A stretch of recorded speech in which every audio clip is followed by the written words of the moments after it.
Today, we're going to tackle a really wild paradox, and we're going to use one of the most common creatures on the entire planet to do it. How does something like genius just emerge from individuals who, on their own, have absolutely no clue what they're doing? All right, let's just jump right in with a contrast that really gets to the heart of this whole thing. So on one side, you have a single ant. By itself, it gets lost, it just wanders around aimlessly, it can literally walk in a circle until it dies. But on the other side, you get 50,000 ants together, and suddenly they're building climate-controlled cities, they're solving complex routing problems, and they're even practicing agriculture. The colony can do things that are just completely, utterly impossible for any single one of its members. And seriously, if you ever watch one lone ant, you'll see what scientists mean when they call its behavior stochastic. That's really just a fancy way of saying it's random. It's inefficient. It backtracks. It's this tiny creature that isn't thinking in any way that we would even recognize as thought. Which, makes total sense when you look at the hardware it's working with. An ant's brain has maybe 250,000 neurons. A human brain, 86 billion. With that tiny amount of processing power, it's really no surprise that a single ant isn't capable of some grand, complex plan. In fact, when an ant gets separated from the colony, its simple programming can lead to one of the most bizarre and haunting things in all of nature, the death spiral. You see, blind army ants can lose the main chemical trail, and they end up just following the ant in front of them in an endless loop, marching and marching until they literally collapse and die from sheer exhaustion. And yet, when you put all these simple individuals together, something that looks an awful lot like genius just appears. The colony itself seems to think, even if none of the ants do. So, let's look at a life or death decision for desert ants. They have to pick a new home. When the monsoons come and threaten to flood their nest, they have to move, and they've got to pick the absolute best spot available.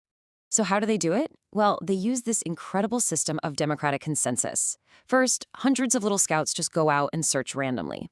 When one finds a pretty good site, it runs back and recruits just one other ant to come check it out.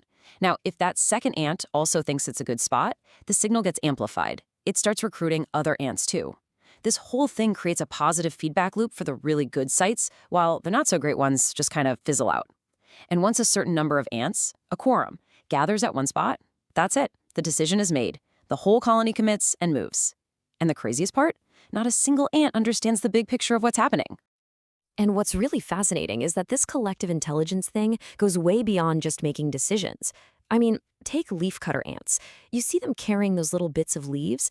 They're not taking them home to eat. No, they're bringing home fertilizer. They are, for all intents and purposes, farmers. They grow these huge underground gardens of fungus, and that's what they eat. And this timeline just perfectly shows you how long they've been at this game. Ants started their agricultural revolution about 50 million years ago. Just to put that in perspective, we humans only started farming about 12,000 years ago. Oh, but it gets even more amazing. To protect their fungus crops from pests and other nasty molds, they came up with their own kind of pest control.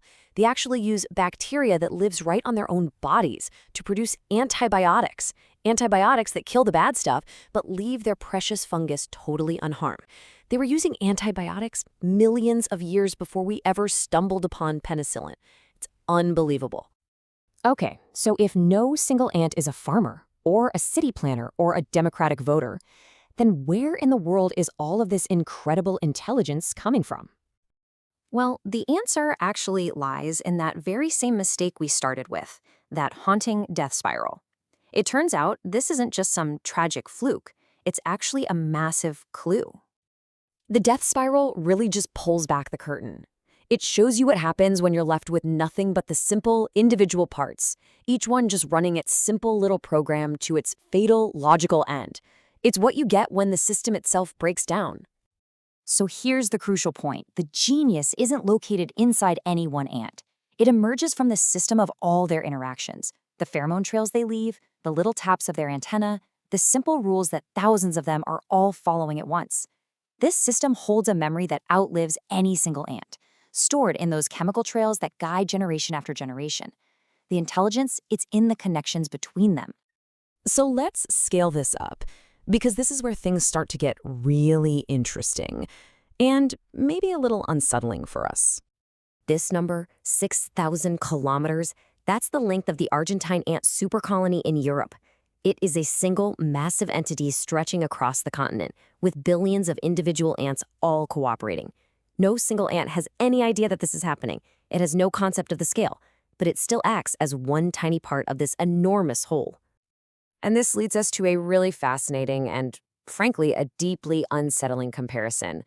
I mean, if these little creatures can pull off cooperation on a continental scale without any of them understanding it, and if their simple little interactions can solve problems that give our best supercomputers a run for their money, all without even knowing they're solving a problem, well, it forces us to ask a really profound and kind of haunting question about ourselves, right? With 8 billion human minds, all connected by language and technology and the internet, what emergent intelligence are we a part of? What are we all building together that is just too big for any single one of us to ever fully comprehend? But this is exactly where that comparison has to end. Because unlike the ants, we have a critical, game-changing advantage. See, they can't reflect on the system they're a part of. They can't step back and analyze what the colony is doing or where it's headed. They are fundamentally prisoners of their programming. But we aren't. We can see the patterns. We can understand this idea of emergence. And this right here highlights the fundamental difference.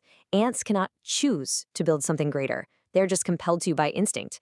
We, on the other hand, have the ability to consciously choose to work together, to build something better on purpose. And yet, most of the time, we don't. So the real takeaway from the ant colony isn't some deep mystery about what we might be creating by accident. No, it's more like an indictment of our conscious inaction. It's about all the incredible potential we just leave on the table because we refuse to see ourselves as part of something larger than our own individual lives. And that leaves us with a final, really provocative thought. The fact that we so often fail to work together on purpose, that is a tragedy. But the fact that we can choose to do so at any given moment, well, that's an absolutely immense and hopeful opportunity.